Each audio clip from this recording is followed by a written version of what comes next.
Hello and welcome to Zeropoint Energy, which is 0 point what we talk about, and just as much energy. I'm Sean. And this is the glorious, charismatic, ever, whatever the fuck. I'm Jorge. Don't get carried away with it, Jorge. I'm just Uh, being a gentleman. are you though? But that segues nicely into the topic of tonight's episode. We are going to be talking about 2019 movie The Gentleman. Uh, I would say it's one of Guy Ritchie's better movies, especially in recent years. I'll be honest, I really haven't seen much of his stuff, and Well, did you I, watch the I'll, two Sherlock Holmes movies? that's him. Yeah, Guy Ritchie directed those.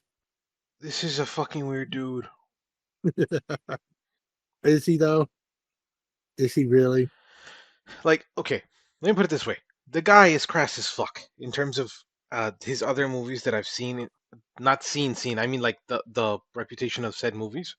But at the same time, the man is fucking hilarious. I love this. I do. It's I mean, realistically, he hasn't had many flops. He did have one major one recently, though, which came out the same year as this movie. He Guy Ritchie's the one who directed the live action Aladdin movie. I'm sorry, but damn. Yeah, yeah. I mean, yeah. Look, like I can't. We both don't like the remakes that Disney's been making. It's just it is what it is. But at the same time, other movies he's done that he were like a gangster type person, like that was his niche, quote unquote. Okay, or like his uh his expertise, quote unquote, or his storytelling uh genre. Okay, but no, he's a little.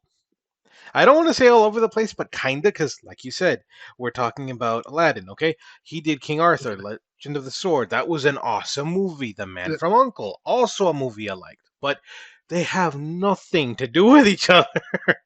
But then he also did Snatch and Lock, Stock, and Two Smoking Barrels. Rock That and was his first one, Roll. right? Lock, Stock, and Two Smoking Barrels. I think it was, or at least it's the first one he got famous for. No, I think the first thing he did was called The Hard Case back in '95. Okay, But I don't all right. remember that one well. I know the name, but that's about it.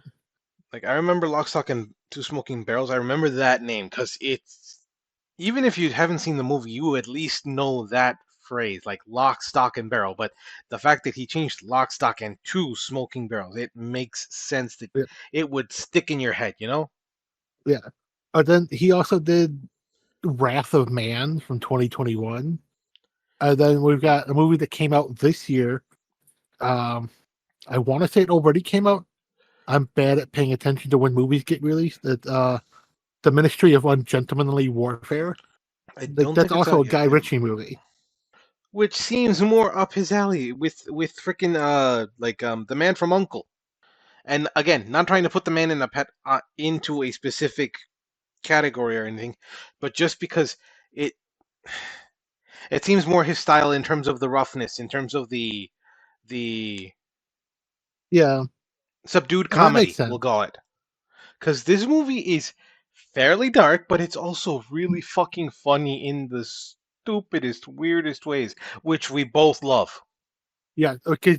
The humor in this movie is very British, just like Guy Ritchie. And my sense of humor is all over the place, like his. But yes, Like, okay, like we have. like Go for it. his type of humor is he points out the obvious, and yet it's hilarious, and like it shouldn't be. Like half the jokes in this movie that are fucking hilarious should not be funny at all. Why not? I mean, I'm surprised. I'm really surprised to hear that from you of all people. Well, like one of my favorite like little exchanges from the movie is when they're in the gym with Ernie and Coach, and Primetime comes up and goes, "Hey, you black cunt, get in the ring." And Ernie goes, "Did he just call me a black cunt? He can't say that. That's racist."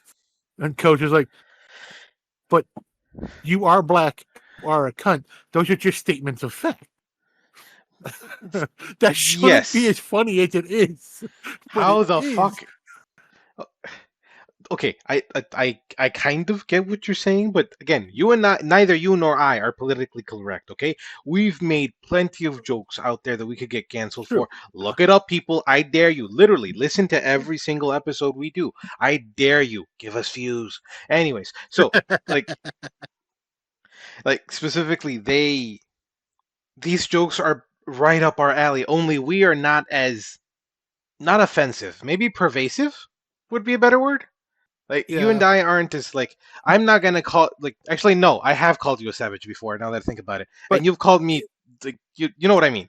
yeah, but still, even some of the jokes that, again, it's another obvious one is the second time that Ray goes to do an errand for Michael and somebody dies because they fell out of a window. And just Michael, his reply to him, for fuck's sake, Ray, you need to invest in some parachute. There's a Yes. pattern emerging. Again, fucking hilarious. And it's just the delivery, the way he says it. It's just that dry, that quick reply. It like no one else but McConaughey could deliver it as perfectly as he says. Because really, it's just, for fuck's sake, Ray, you need to invest in some parachutes. There's a I pattern just emerging.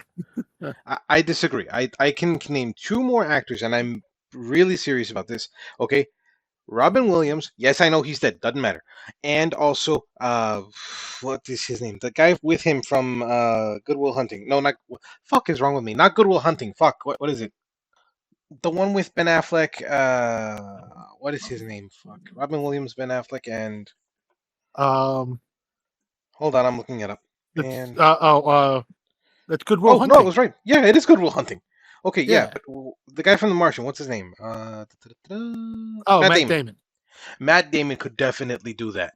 Yeah, but he's got his own entire series of movies where he gets to do that in, and that's the Bourne movies. Because that's what half the humor in those movies are. I know they're not meant to be funny, but there are times, and it's because of lines like that. Yeah, yeah, okay, yeah, but it's every.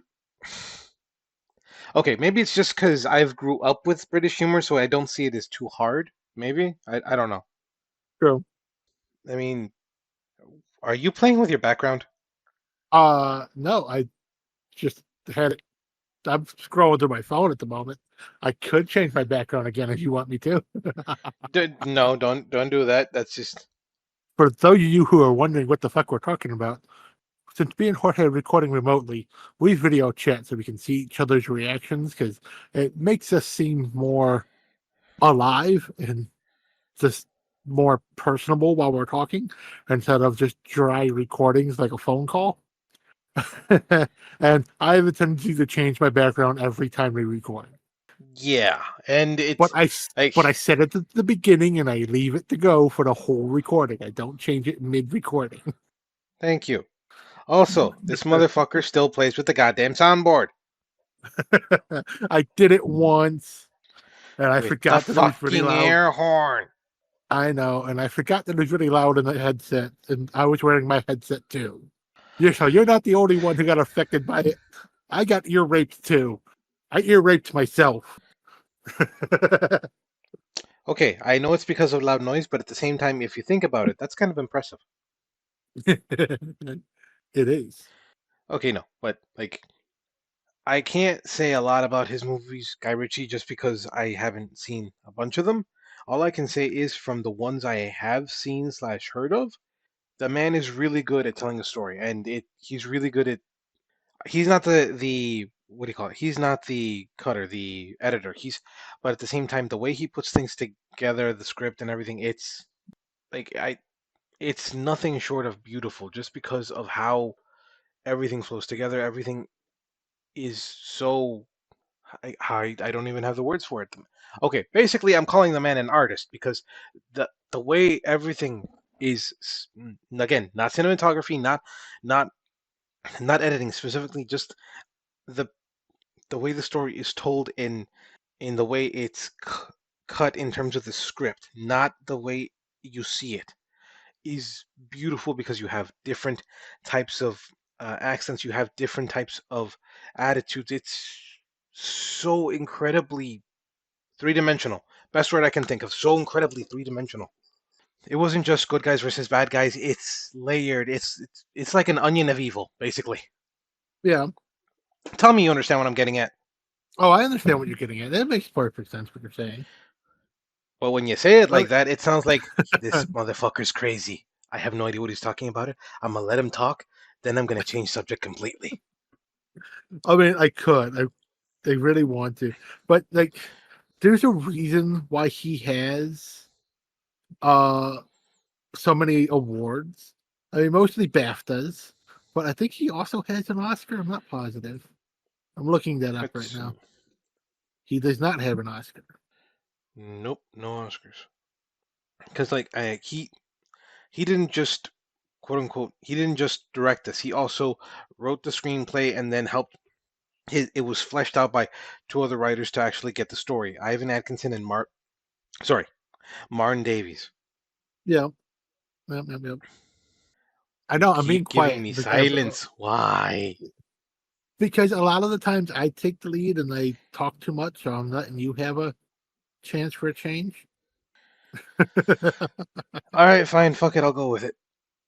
All right, we have a star-studded cast here. We have specifically Matthew McConaughey as Michael Pearson, an American come to the British Isles, grew up there, and made his way to the not if not the top, one of the top big dick swingers, as they say in the movie. Yep. Then we have his literal right-hand man, Ray. We literally just know him as Ray, played by Charlie Hunnam. Also, the variety of accents in this movie is astounding. I know you've got Southern American, you've got New York American, you have South London, Cockney, Wales. You've got Scottish, Irish, Chinese, Hong Kong, British Chinese. Um, there's at least one other one. Okay, Hugh Grant, I don't exactly know what accent it's supposed to be. I know it's like I want to say Western UK, but I don't know where exactly. Yeah, but I think he's trying to affect the South London one for the role of Fletcher. No, South London isn't like that. His role is Fletcher's is how do I say it? I said It's trying to. I didn't say pulling off. it's but it's not South London. Okay, maybe it's Hugh Grant trying to pull off South London while also being from somewhere else in the movie because Hugh Grant is usually very posh and very proper, but that he does the accent really well, which is He not hard to does. do. But, well, I don't think it's hard to do because you're a UK native. He's a UK native, but you get the idea. I mean, I But yeah, I mean, he just like the whole movie is great. It's a wonderful cast. But then you have like a bunch of dumb trivia that is amazing when you think about it. Because for the whole story of this movie, the bulk of it is it's a conversation between Hugh Grant's character Fletcher and Charlie Hunnam's character Ray. It's Fletcher explaining to Ray that he knows all about Michael's operation. And you have a lot of these shots of just Fletcher and Ray together at Ray's house. The cool thing about that is for such dialogue heavy scenes, like Hugh Grant and Charlie Hunnam shot all of those scenes back to back over the course of 5 days. And Hugh Grant alone had to deliver almost 40 pages of dialogue. okay. Yes, that is very impressive, no doubt. Okay, but what's even more impressive is the fact that you kind of can't tell. It literally seems like it's all one night, and the way it was so closely put together, like Yeah. the little Well, dance they did about who knows what, and yeah. yeah. And what makes it even more impressive is Hugh Grant made himself a bunch of little cheat sheets, like little like note cards that he could hide, on set so he could keep that narrative flow going, since it was all his scenes were so dialogue heavy. And literally the night before shooting his first scene, his car got broken into and his copy of the script was stolen and all of his note cards. So he had to do it all from memory anyway. People say acting is easy. It's fucking not. I'll give it up to him. God damn, the man memorized Now, 40 fucking pages. that's just for his scenes between himself and Charlie Hunnam, plus all his other scenes, which are all also super dialogue heavy scenes. True. Now, okay, like I was saying before, every character in this movie is three-dimensional. I can't remember all the names. I will completely admit I can't remember all the names, but I can remember every single character in this movie and their attitude, who they are. There's I'm gonna hate myself for saying it this way, but there's what do you call it? The Jew, the guy who deals in heroin, Jeremy Strong, Matthew, who attacked Matthew McConaughey, Michael Pearson's business. There's his wife, Rosalind. There's Ray. Uh, there's the coach. Literally, all we know him is the coach, Colin Farrell.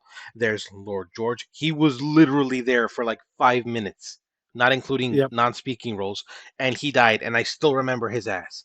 There's Dry Eye, the young Hong Kong Chinese British dude. Hugh Grant again. Okay, I remember Bunny. Okay, the only reason I remember Bunny is because he kept making these little fucking mistakes, and it was hilarious. He was I love chasing after Bunny. one. Go for it. I love Bunny too, because it's the dumbest thing, but every time they call him over to do something, he just answers with incoming. Yes. Bunny, smack him. Incoming. Okay, and the stupidest, smallest role, but so fucking hilarious. I don't know if I'm saying this right. I'm gonna just say it. Fuck. The little the Chinese kid from the back of the Yes. coach's car. I love the argument that they have. Like, I think it's supposed to be pronounced fuck, not fuck. It's fuck. The fuck did you say? No, fuck. Oh god. Oh, also the fight between the coach and all the other kids who had I forgot what they did exactly. They had like cameras and they were stupid little gangster shits, Oh, when and they they stole, when they broke into Michael's farm and stole all his weed. no, those were the coach's kids, the guys before who were attacking him in the sandwich Oh, place. yeah, he was getting it was a kebab shop, and they were just Oh, being that's it. rude Yeah, little dicks. yeah. And the fact that he's like, the fuck, he was saying like, hey, you smell like piss, fuck off. And then they kept Yeah. saying shit. They take out the knife, and then they're about to attack, and he literally just slaps it around and slaps him again. And he's like, and then they say something, and he's like, he literally retorts quickly, and he's like, okay, come on, hit me with something. Like, give me your best shot. Come on, hit me, insult me, do something, give me something clever. And then they're just like, fuck you, and he's like, that's all you got. Jesus Christ. Like I'm fucking crying for you. Like the real battle is up here in the gray, meaning with your head. But Yeah. no. And the fact He that was his kids literally were so weeping for the youth of the nation. yes. And his own kids are so fucking stupid too. Like they were literally tricked twice.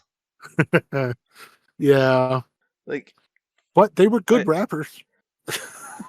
actually, yeah, I'll give you that. The only one I remember though was Ernie because of his flow. That was amazing. Yep. And the fact that they play the song uncensored through the end credits, and they show the whole video for it. It was good. The one thing I hated, they called themselves the fucking toddlers. The fuck is wrong with you? Have some self-respect, man. They were man children. They had the mentality of toddlers, so go for it. Fine, I guess.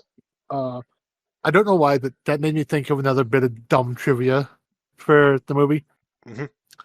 Since again, this movie, almost every character, their roles are so dialogue heavy.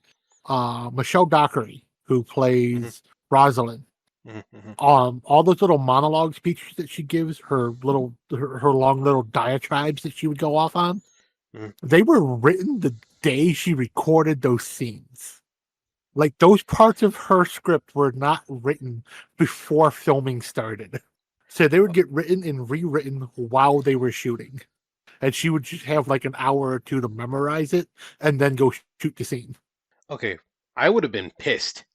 Like literally that kind of shit. I would have been fucking like off the wall, great ape. Like, fuck you mean? And yeah, but she did a great delivery. Goddamn. Yeah. Also, the beginning of the movie when Michael and Rosalind, Matthew and Michelle, were speaking to Jeremy Strong and his wife. We never figured out her name, did we? Who? Whoever Jeremy Strong was with at the beginning of the movie when they were having dinner with the Lords and Matthew McConaughey and Um, Michelle I Dockery. I forget. I want to say they say her name. Give me a second. I can look that up while you are doing something else. Like my point is like the fact that they went all over the place with this movie. They only I think yeah, the only thing they didn't do was say the N word like white people to black people or something along those lines. But they did say Michelle Dockery specifically delivered the line, "Take it from one Jew to from take it from one Jew who knows another.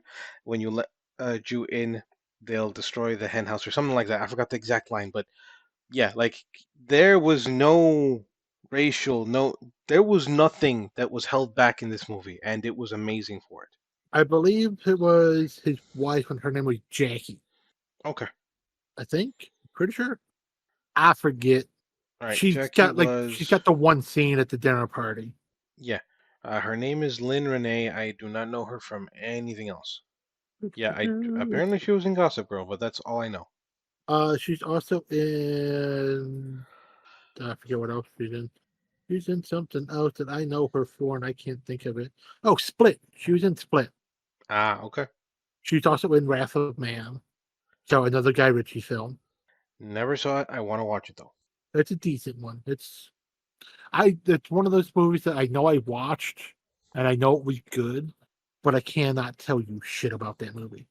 So Right, like we were saying before, this movie has literally no not evil characters. They're all just a little different. Some are chaotic evil, some are neutral evil, some are just okay. I keep going into D&D terms, but you get the idea. Look, point I is mean I would say that nobody I mean go for it. Big Dave is kind of evil. Or what you're saying not evil, like just good people? Yeah, no, I'm saying literally everybody is some kind of evil. Yeah, a little bit. A little bit. Okay.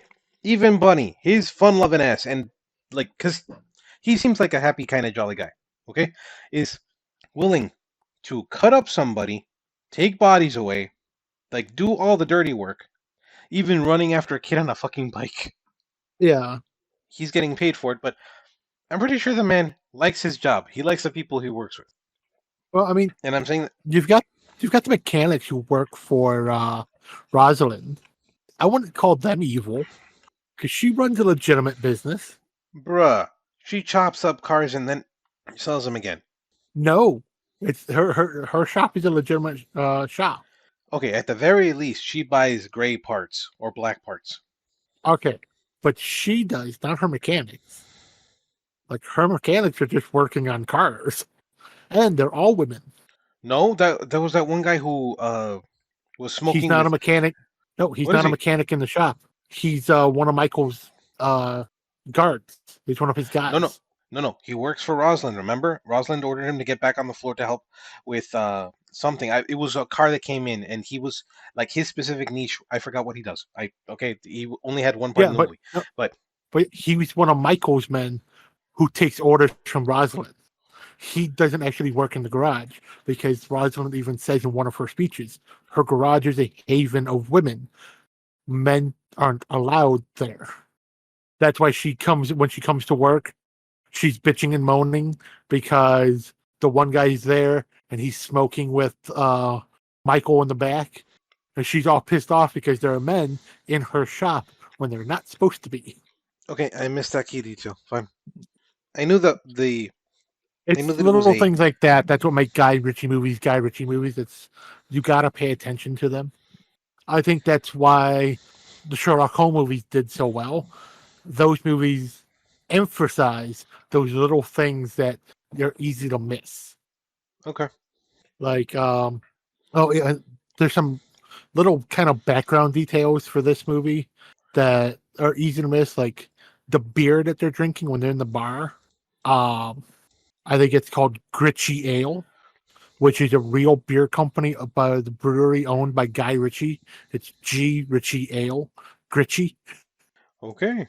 The glasses that they're all drinking out of when they're in the bar, they're engraved with the logo of I forget the name of the bar, but it's the name of the bar that Guy Ritchie owns 50-50 with David Beckham in London. Well, damn. Can you say product placement? Fuck. But it's blink and you miss it, you barely notice it. It's just the fact that the if you know that's the logo to his bar, you might notice it, but they never really focus on the glasses, except for that one scene when the Russian comes to try to kill Michael. That's the only scene where they really focus on one of those glasses. Okay. Yeah. See, Like I know this. all kinds of dumb stuff about movies. Okay. Fine. You know dumb stuff about movies. I'll give it to you. Like this. Okay. Basics of the movie. I wouldn't say that anybody really is a main character in this movie. Maybe Matthew McConaughey, but that's only because we follow his business and him from the beginning of the movie. But then afterwards, we get these little subplots where we I follow think it could Ray be and Fletcher. argued. Go Yeah, for it. I think it could be argued that the main characters in this movie are Ray and Fletcher, because the whole movie is Fletcher telling a story to Ray. And realistically, he's not even telling him a story. He's reading him a script that he wrote based on the story he was planning to write about Michael trying to sell his underground weed business. He's Yeah. literally pitching a movie. Okay. Yes, but also, like, I don't know that there's something that feels kind of wrong about that. If anything, it's Well, more like, go for it. that's literally what the ending of the movie is. He legitimately takes the script that he was reading to Ray to the Miramax offices in London and is pitching the movie to them, That's right. This is a Disney movie. which Sorry. Guy Ritchie has a cameo as one of the executives that he's pitching the movie to. So Hugh Grant is pitching a Guy Ritchie movie to Guy Ritchie in a Guy Ritchie movie Talk about and Inception. then Fuck. gets turned down. Guy Ritchie's script is not good enough for Guy Ritchie in his own movie. Look, at least he's not up his own ass about it. True. No, but like I get that, but at the same time, when he is telling the entire story, like it doesn't feel like a pitch. It feels more like a I outsmarted you, like quote unquote, like a villain, almost monologuing, like I outsmarted you. Here's how I did it. Fuck you. But Yep. at the same time, like I said, nobody in this movie is a good guy. True. Fletcher seems to be the almost no, actually no, maybe Dry Eye. Dry Eye seems to be the evilest one. You disagree? Yeah. Dry is definitely the most evil. But he's also the most pitiable, and because he tries to take over Lord Wu's business, which is his birthright, as it were, and then at the same time he tries to play with the big boys without knowing how to. Yep. And then when okay, spoilers for the movie. It's been 3 years, but whatever. At the end of the movie, when Michael is trying to get to his wife and Dry Eye is about to assault her. Wait, trigger warning? Probably should say trigger warning for that. Sorry. About to assault her. You know how. Literally, Michael gets in there and you can see the fear and the oh fuck emotions that go through Dry Eye's face. And then he No dies. fuck. He was And already dead at that point. yeah, but you know what I mean. His face like, ah shit. I got Yep. caught, quote unquote. Literally like a little kid. And it it I made me love the feel like go for it. I love right before that scene when Rosalind pulls out Michael's paperweight, the little gun that Matthew gave him, Hmm, hmm. and he goes, "Oh, what are you going to do with that?" And he goes, "If your man takes one more step, I'm going to draw him right between the eyes." And when he takes that step forward, she shoots him and literally hits him right between the eyes. And everyone in the room is like, Holy fuck, it actually worked. And then she shoots the other henchman. Same spot. Now, one thing about the first henchman's death, though, the fact that he was like unbelievable, like he was slowly dying, and then he was able to still go like touch his head, see the blood, like the Yep. fuck, it actually happened, and then dies. Like holy shit! I mean, it's a 22. I think it was less than that. I mean, No, it's a little 22. It's a little Derringer. I'll give you, but it looked like the bullets were small as fuck, like smaller than a 22. But No, it's a little 22. They're little rim fires. I'm still surprised it made it through his skull. It happens. I said, like, as we say all the time for people who have guns, everyone who says it's not enough stopping power, you're just a bad shot. And Rosalind is a fucking amazing shot. Because she drilled two guys between the eyes with a Derringer. Guns who are notoriously known to be inaccurate as fuck. Like she's got the small size of the barrel, the fact that it has no weight to control. It's literally just type like it's the force and it pushes you back. You can't even really hold it straight. Yes, it's a 22, but still it's a really lightweight gun. And she was still able to be dead on. Like that's a woman with experience. Damn. Yep. And in London, I mean, not just in London, in England, which is it's fucking impossible to get a handgun. You can get a shotgun if you live in the outskirts, like and by the I mean, sea and such. her husband is American and he does carry a 44. Yeah, okay, I'll give you that.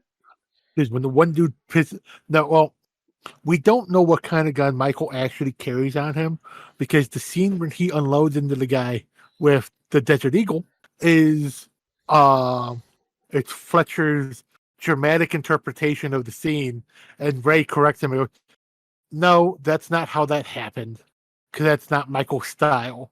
And they literally rewind the scene so we hear the audio and everything go back and reset. It's like, you can't help me for trying to punch up my script a little bit. Okay, but that's like the second or third time he does that. That's the first time he does it, but yeah, total throughout the whole thing, it's like 3 or 4 times. But they don't rewind and reset. They just kind of, no, that wouldn't be how Michael have done it. You've done it this way, and they just talk about it. That one scene, I thought that was interesting. That's a fun directorial thing of like, nope, we're just going to rewind that. That never happened. It's weird. It kind of takes you out of the moment, but the first time where it's like, the fuck are you doing here? And he shoots Dry Eye and his henchman. I was like, okay, this makes sense. And then they rewind and he's calm about it and he literally threatens him with a fable. I'm like, okay, he's trying to get out of the business. He doesn't want to be too hard about it, I guess, and still show respect to the kinsman, as it were, of Lord George. Sorry, Lord George. Yeah. But like, both scenes are totally believable based on the opening narrative of how badass Michael is, of like how he came to be in the powerful position that he was in. So like you hear that story, and then it is totally believable that he would just go off on these guys and kill an entire room full of guys for even attempting to lowball offer him to buy Yeah, his and entire business. we never even find out how much they were lowballed by. He said it was like pennies or something like that. So I'm assuming it was just a like tens of thousands, maybe 100,000 at most. Well, he offered to sell to Matthew for 400 million. Right. And I think Dry Eye was offering something like 100 million or 150. Pretty sure it was less than that, just because the way he reacted, it seemed like he was insulted. I mean, he was, but it's because he'd already had a better deal. That was his deal that he came up with. Like anyone else coming at him with a lower number than the number he'd already pitched, you're an asshole. Yeah. I mean, then again, he was trying to keep it quiet. Yeah. Like he intentionally lowballed his own offer to Matthew because it's like, I don't need this money, but I'm getting out. I'm selling it. We know that weed is supposed to get legalized at the beginning of next year, anyways. But there's always be room for an underground. But when you've got an established grow operation as big as his, the legalization just means, oh, now we can take this legit, and now you have like Matthew would have paid him $400 million for a business that was projected to be worth tens of billions of dollars. Yeah, I mean, even then, when you go legit, that's gonna be a fuck ton of money. But then again, also the taxes. Yeah. So to buy all that land, to buy all those people who already know how to cultivate the plants and stuff, to get all of that for that seemingly high but also low offer of only $400 million. Like, that's a great deal, because as soon as the businesses go legit, as soon as the grow operations go legit, all of those people who can now get real jobs on payroll and stuff, they're all worth infinitely more money. And you've already got them on payroll. All you've got to do is keep paying them the money they're already making. Agreed. Except if they do the same thing in Chicago, the underground business is still gonna be good, just because Chicago has like something like an 80% tax on weed, Yep. and it's fucking ridiculous. So yeah, if the UK does something like that, they're fucked. Yeah, I think the UK actually did legalize weed too. Let's take a look. Might as well. Yep. Okay, I want to weed say they actually legalization, did. largely in part due to this movie. I'm kidding. Okay, cannabis. Yeah, it It is was illegal legalized in for recreational 2018. use. What the hell? Okay, yo, you're right. When In it's November 2018, Yeah, proven well, prescribed by a prescription. doctor. Yeah, so medical cannabis was uh legalized in 2018. So yeah, because I think this movie, even though it came out in 2019, I think it's set in 2015. I forget. Apparently, though, there is an industrial and clothes market for just like regular, not what's the name of hemp, regular hemp, and not and not for THC and all that. Yeah. Just looking at the industrial uses, I mean, I supposedly cloth, like hemp cloth is actually easier to breathe in than cotton too, which like I don't know if that's true, but supposedly. Yeah. Okay, I was about to say no more drugs. Back to the movie, and I'm like, more drugs. Fuck. Back to But the yeah, movie. we No more talking have about drugs. Back to the movie about drugs. exactly. Okay, so we have Michael Pearson who literally only deals in weed. We have Lord Wu who does heroin. I forgot what the other drugs he does, but basically, Cocaine. uh, Basically, he does cocaine, the powders. crack, right? Heroin, cocaine, Yes, he crack. does. Uh, They specifically reference it. He's in charge of the white and brown powders. okay, and we also have uh, Matthew. I actually don't know what he does. Everything. He's a he does every okay. All right. Oh, He's but in kind of all of the illegalness. Lord George is also part of prostitution and other stuff, though. Yeah, so he has the massage parlors and some gambling, but his main money maker is the heroin and cocaine. Matthew does everything, including weapons, but he also has some legitimate stuff like art and things like that. Art is a scam. Uh, and the only thing he doesn't do is weed. That's why everybody's so interested in getting Michael's business, because Michael basically controls the entire uh, weed hustle in all of the UK. I mean, he has 14 farms. He definitely has more than enough crop for it from the looks of it. Yeah. And I mean, weed is kind of a safe-ish drug. I mean, it again, personal opinions. Do not quote me on this stuff.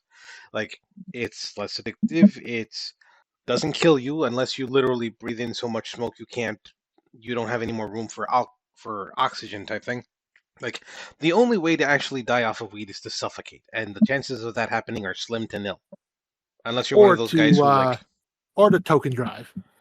I mean, okay, there's that one lots of too. ways you can die from it, but because it is an imperative. Okay, also one more. If you're allergic to it and you hallucinate and all that, because yeah, that I've had experience with somebody who hallucinated. Motherfucker went crazy. It happens sometimes. Yeah, so Okay, it is safer, not the safest, but definitely less addictive and all that jazz, but definitely habit forming. Again, my own personal opinions. And if you have a if you have a customer that comes back, it makes more sense financially speaking, rather than giving people so much that they die, like heroin or crack cocaine and stuff. Sure. Now, the only reason Fletcher was going after Michael was because of Big Dave, which is the owner of a tabloid, and he wanted to get a hit piece on Michael because he literally hated being snubbed by Michael at a party because of what Dave did in terms of a hit piece on one of Michael's friends. Yeah, and not just that he snubbed him at the party, he embarrassed him by snubbing him in front of well-connected people. True, very true. And like the fact that literally it was just a personal vendetta that started it, and then actually no, I can't even say that because there is little bits that are parts of the starting of the story, but the entire thing basically started with Michael wanting to get out of the game, as they call it, the business of doing illegal stuff with drugs and stuff. And then Fletcher just kind of caught on and decided to keep looking for getting 150K from Big Dave, and then found a payday because, like, holy shit, these motherfuckers are doing a bunch of illegal shit. And literally photographed and recorded Ray's fuck up with a guy falling from a tower and a guy falling from. How did the second guy fall? Um, oh, I honestly forgot. Like the one guy accidentally got pushed out the window, and I Right? think the other guy got thrown off a roof. No, he it was fuck when he escaped Right. from the He, trunk of the he, car and he went over the garden fence, and it wasn't a garden fence; it was a bridge, and he fell on a for a train tracks and train. got run over. Yep. And that's when Michael told him, "You should invest in parachutes." You know what it means, though, right? Huh. Fahawk got fucked over. Fuck, got fucked. And just the story is complex. Also kind of simple to follow. Also annoying as fuck. Because it's not annoying in terms of being like, Well, the fuck am I watching? Annoying like, okay, Michael is safe, and then no, there's a Russian that comes in. Where the fuck did the Russian come in? And then you remember that Ray killed his son, and then like, why the fuck was the son there in the first place, getting high with Michael's friend's daughter and her boyfriend? yep. And like you remember that he died. He was the guy that fell that ran after, and Ray had to take care of. And then like so many loose ends, and literally Ray told Michael like, I don't want to do it. I don't want to do it. What do you mean? I'm telling you to do it. I trust you. You're my right hand guy. Go do it. And he's like, Well, it's he so didn't want to dirty do over it there. because, yeah, he's a bit of a germaphobe, and he doesn't like the Yup. way heroin addicts, or smackers as he calls them, are all they're usually living in squalor and absolute filth. They don't care about their personal hygiene. They don't care about the area around them. The only thing they care about is their next high, and he hates that. As somebody who barely imbibes in the weed that he so willingly helps Michael sell, and the occasional drink of beer or wine, he hates people who use other forms of drugs, like especially heroin, crack, cocaine, all of that, because they have no ability to function. They're just addicts. You're right, but when he was rolling up his own joint, he said a 50-50 mix, which I'm assuming it refers to when people mix marijuana with tobacco. Yes, that's what he said. He's Okay, old school about it. He doesn't do any of those weird twists and ties and stuff. It's a simple roll, simple cigarette, 50-50 mix of tobacco and weed, not rolled super tight, not rolled super loose. Just roll it like a cigarette. which is Uh, still a little weird. I mean, not weird that he rolled it. Just I didn't expect him to be a partaker, connoisseur. No, yeah, connoisseur. He was a little uppity about it. he's uppity about it because he has his way of doing things. But he's also He's a slight bit of a neat freak. Like I love. It's one of my. It's a dumb scene, but it's one of my favorite scenes. It's during his dinner with Fletcher, and Fletcher goes to the washroom, and Bunny and the other tough guy, Henchman. the henchman, he come to get Anslin's body out of the deep freeze, and Fletcher comes out of the bathroom right when they're walking through, and Ray just appears from the other side with the dead body between the two of them. And go, is there a problem here? And Fletcher looks at the body, looks at Ray, looks back at the body. No problem. I think I forgot to wash my hands. And turns around and goes the other way. And Yep. just Ray just to Bunny. Maybe call next time. Right, boss? Sorry, boss. They Because they made a mess. made him the fact that they're calling a dead body a mess. Also, like in terms of the how do I say it? Well, I think the Okay, mess is this more of the fact that he had to deal with Fletcher and make sure Fletcher didn't tell anyone about that. okay, yes, but okay, my interpretation of the mess was the body. But besides that, the fact that Ray just put him in his freezer. Admittedly, all the meat was wrapped in all that shit. Okay, fine. We'll leave the clean slash infectedness of meat and other foods aside for a second. The dude was frozen solid. Okay, how would they get him out of there and then put him in such a position and tie him up in such a position that you could carry him out like a rug? Oh, they tied him up before they put him in the freezer. He looked like he was sitting there like it was freaking Friday. What's it called? Weekend at Bernie's. Yeah, but all you see is his face anytime they showed him in the freezer. And when they're carrying him out, that's the only part of him that's uncovered is his head and shoulders.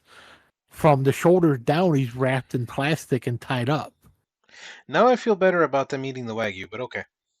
Well, it's also like the Wagyu and like all the steaks that he was cooking, he was taking from a stand-up freezer that was outside by the grill. Anselin No, was he in was not. yes, Anselin was in a lay-down freezer, a chest freezer that was in the house. Yes, and then what's it called? Ray went in there and grabbed a few things from said freezer. Oh yeah, I think he went and got vegetables to grill too.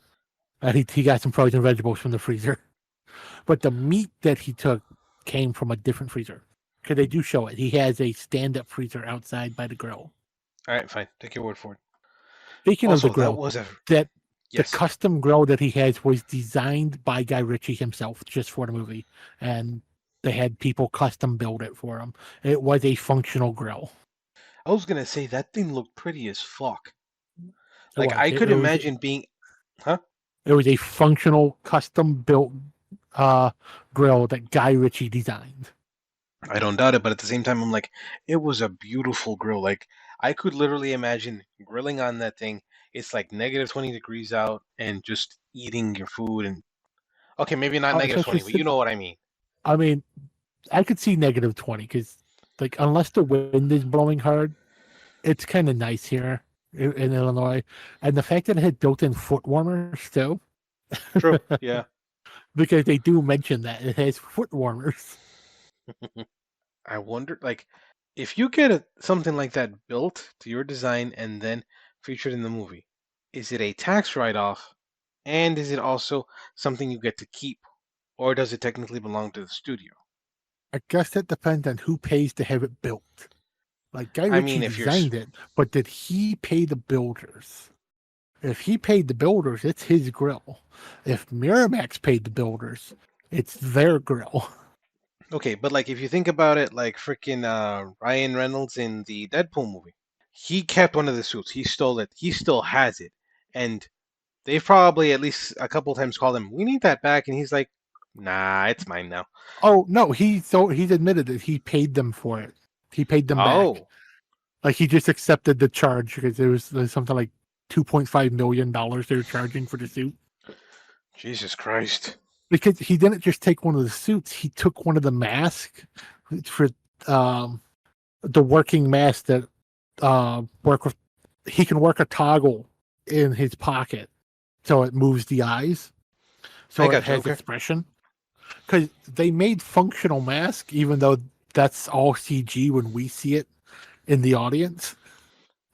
He took one of those functional masks, and that's what makes the suit so expensive because of the battery pack to run the headpiece. Okay, makes sense. I mean, I don't think he paid them the full amount, but he said he did give them money for it. And since he keeps doing all the press releases, all the press stuff while wearing it, and charity events, and like how yeah, Disney never bothered to really pursue Johnny Depp about stealing two different versions of the Jack Sparrow costume. right. And he's done a couple of what do you call it? He's done some Make-A-Wishes. That's it. Making a wish. He's done a couple of just general hospital visits whenever he's in the area for shooting. Like he's done a bunch of things. Plus, he's done like press release stuff where he's gone to like the press junkets and stuff in full costume. So when they do stuff like that, that drums up more advertisement for movies. I think the studios are a little bit forgiving. Oh, I speaking of costumes, go for it. Yeah, I was gonna say like don't know what studio is doing the Fall Guy, but I know that they have been very generous with Ryan Gosling and his stunt team for the fact that they stole a bunch of the jackets from set Oh because they've wow. been wearing them and all they've been wearing them to all the press releases. They've been wearing them to all the premieres. Like all the little things that have been advertising the show, him and all the other stunt actors have been wearing the jackets that they took from the production because the jackets were custom made to fit them so they could still do the stunts anyways. And they've been doing stunts at the different the premieres. Okay, yeah. I mean, Which speaking of Fall Guy, I want to see that movie. It looks like a good one. it looks Like good, but it's been getting murdered. I remember the show from when I was a kid. I didn't even know there was a show, man. Honestly. It was a TV. It was a TV show about a stunt guy who's basically. I don't know how to describe it. It's like the A Team. Like this guy just keeps stumbling into like these different like events and mysteries and stuff, and he keeps figuring out how to like catch the bad guy because he's a stunt man. Okay, that sounds like some literal MacGyver shit. Like not MacGyver Yeah, building that's it. shit. I It's mean literally MacGyver like, before MacGyver well damn, okay. because the Fall Guy came out in the 80s. No, not the 80s, the 70s. Pretty sure MacGyver did too, like late 70s, early 80s. No, MacGyver was the 80s. Full eight, okay. And like I had uh the Fall Guy stunt track where they had the Ford pickup, the old Ford square body. We'll have to had the plastic track with the different ramps and stuff. You could just pull the car back and it would go down the track and do the jumps and shit. Like I was born in the 80s, but I was raised by the 70s. I was raised all over. That's all I'm gonna say. Yep. I I remember the honeymooners. I remember freaking Three's Company, Laverne and Yeah, Shirley, I watched all of that too. the Monkeys, freaking I Dream of Jeannie, all that shit. Like I really Good am too stuff. fucking old for how old I am. I mean, I watched all that stuff when I was a kid too. Like, I grew up with Nick at Night when Nick at Night first started. Mm, Like I remember when it was a block of time on Nickelodeon, not a separate channel. I remember that too, but it was for me. It was like right when it started is when I lost cable.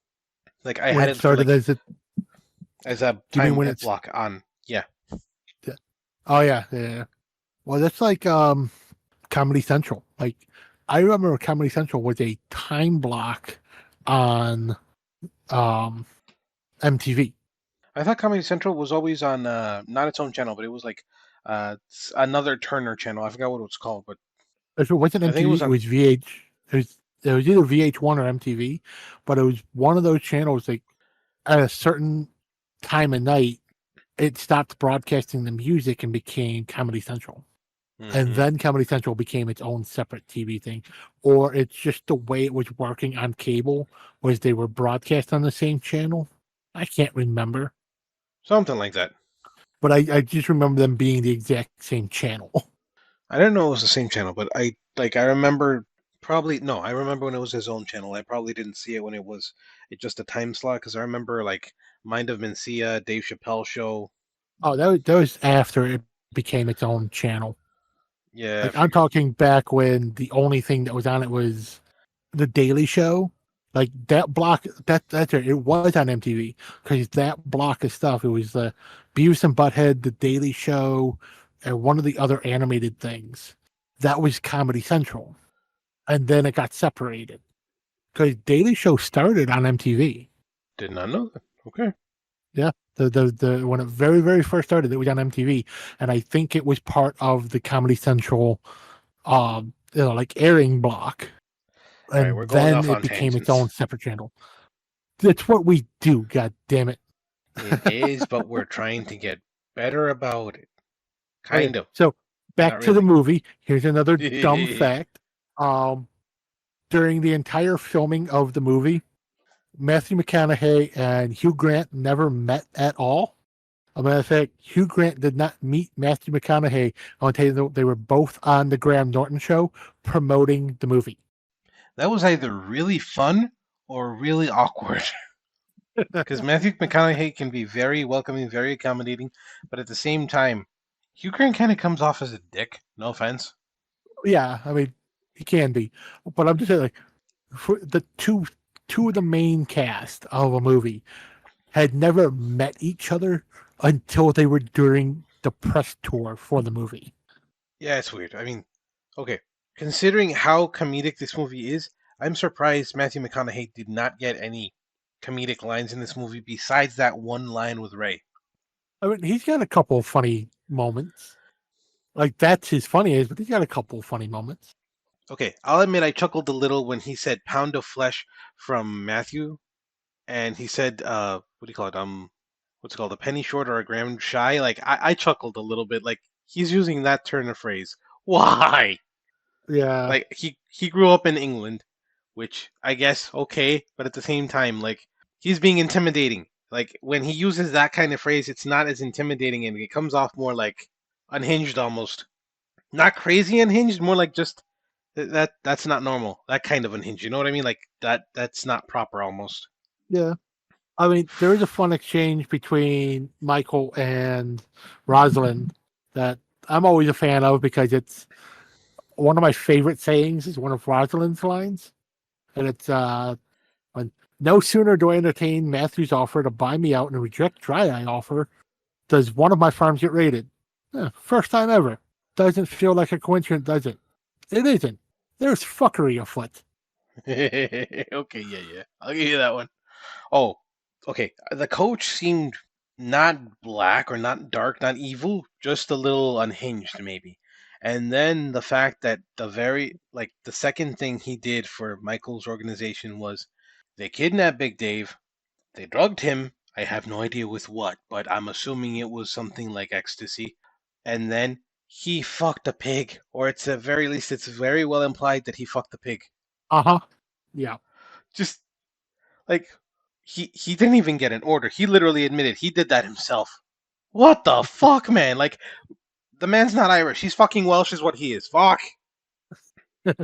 Like And I love when he shows the video to Ray, and Ray goes, "Oh, for fuck's sake, you can't unsee it once you've seen it, can you?" Like, no, I'm gonna have nightmares about it for probably the rest of my life. yes. Oh god. Like, you can okay, and they even leave in the movie. He literally like Big Dave says like, "Oh, you're a naughty whore, aren't you?" And like he's talking dirty to the goddamn pig. Yeah. Why? And that brings you to another great coach line for the like. I, I can't believe what I'm watching, and I was there. yeah, like you were fucking there. How the fuck can you not believe it? Just fuck off. Ugh. Okay, out of everybody's weirdness, Coach is probably my fucking favorite. Coach or what's his name? Coach or Ray? Coach or Ray, definitely. How about you? Or who's the funniest, or who's like just the best actor in this movie? No. Who's your favorite character in the movie? Oh, I'm gonna say Ray. Definitely for Close. like main characters who give a lot of screen time. I mean, Coach, it's close because I Coach is just so reluctant to go along with everything. But then I love how like the whole reason Coach gets involved with Ray and Michael's whole operation is after the toddlers go and steal the stuff, he goes to the bar and talks to Ray and goes, "Look, I can't undo what my boys did, but I can give you back your stuff and I can pledge you my loyalty for as long as you need it." And then after like the second thing that Ray has him do, like, I know I said I'd be loyal for as long as you need me, but I can't fucking do this anymore, man. You people are just wrong. One more and I'm done. And he does his one more thing, which is to make Dave fuck a pig. No, his one more wasn't that. That was his second time. His third one was when he killed the guy who was going to kill Ray. Oh yeah, yeah. And he goes, "I'm done." And then he got one more thing. I kind of wish the movie went a little farther than that, just because technically the toddlers were gonna kill Michael, but they ended up killing the Russians. So they Yeah, did him a favor by trying to kill him. So, like, I yeah. wonder if Coach is still on the hook Well, for that. You know? that's part of why I kind of want to watch the series on Netflix because like there's so much potential to in a series delve a little bit deeper into the coach and the toddlers to True. give them more screen time. Like, I think that the coach is legit crazy just because he's like, you guys are all crazy. I don't want to do this. Like, was it his idea to make Big Dave fuck the pig, or was it their idea in order to blackmail him? Like, because the way he treats it, it's like Ray. I mean, treats it when he sees it. He's like, okay, I didn't think this could happen, but well, good job. Fuck you for doing it, but good job. And then the coach is just like, yeah, it's horrible. Did good though. And then he's like, Yeah, y'all are fucking horrible. I'ma go now. Like, motherfucker, you're the one who did the shit. Because it looks like yeah. Ray didn't tell him to do shit. It was just take care of Big Dave. Well, Okay, we'll take care of Big Dave. yeah. I think Ray is definitely somebody who the less information he has, the easier it is for him to deny. So it's, I need you to take care of this thing for me. And that's it. That's Ray's involvement there. How the people Ray tells to do the thing, that's entirely up to them. And he doesn't need to know, which is part of why he is just amazed when Coach shows him the video of why Dave is not going to run with his story anymore. I mean, fucking tabloids sell like hotcakes in Britain, so yeah. Or at least they used to. I don't know about now.